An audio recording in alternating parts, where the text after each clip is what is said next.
Halo guys, selamat pagi, siang, sore, dan malam kapanpun kalian tonton video ini.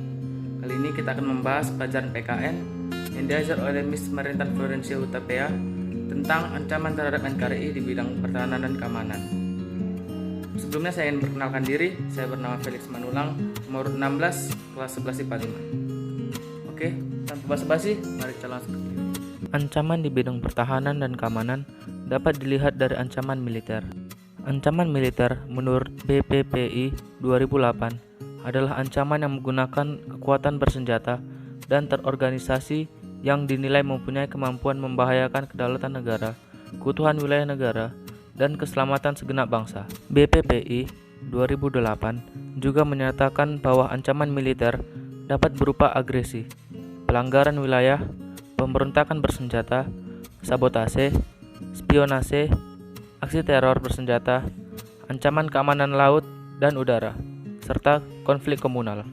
Agresi suatu negara yang dikategorikan mengancam kedaulatan negara, keutuhan wilayah, dan keselamatan segenap bangsa Indonesia mempunyai bentuk-bentuk mulai dari yang berskala paling besar sampai dengan yang terendah. Contoh agresi adalah agresi militer Belanda I dan agresi militer Belanda II. Bentuk lain dari ancaman militer adalah tindakan pelanggaran wilayah Indonesia oleh negara lain. Konsekuensi Indonesia yang memiliki wilayah yang sangat luas dan terbuka berpotensi terjadi pelanggaran wilayah. Contoh pelanggaran wilayah adalah pemindahan tapal batas dan masuknya pesawat lain di Indonesia tanpa izin. Pemberontakan bersenjata melawan pemerintah Indonesia yang sah merupakan bentuk ancaman militer yang dapat merongrong kewibawaan negara dan jalannya roda pemerintahan. Dalam perjalanan sejarah, bangsa Indonesia pernah mengalami sejumlah aksi pemberontakan bersenjata seperti DI atau TII, PRRI atau Permesta, serta G30S atau PKI. Pada abad modern, kegiatan spionase dilakukan oleh agen-agen rahasia dalam mencari dan mendapatkan rahasia pertahanan negara dari negara lain. Kegiatan spionase dilakukan secara tertutup dengan menggunakan kemajuan ilmu pengetahuan dan teknologi, sehingga tidak mudah terdeteksi. Kegiatan tersebut merupakan bentuk ancaman militer yang memerlukan penanganan secara khusus dengan pendekatan kontra spionase untuk melindungi kepentingan pertahanan dari kebocoran yang akan dimanfaatkan oleh pihak lawan.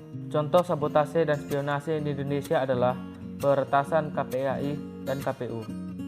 Aksi teror bersenjata merupakan bentuk kegiatan terorisme yang mengancam keselamatan bangsa dengan menebarkan rasa ketakutan yang mendalam serta menimbulkan korban tanpa mengenal rasa keprimanusiaan. Sasaran aksi teror bersenjata dapat menimpa siapa saja sehingga sulit diprediksi dan ditangani dengan cara-cara biasa.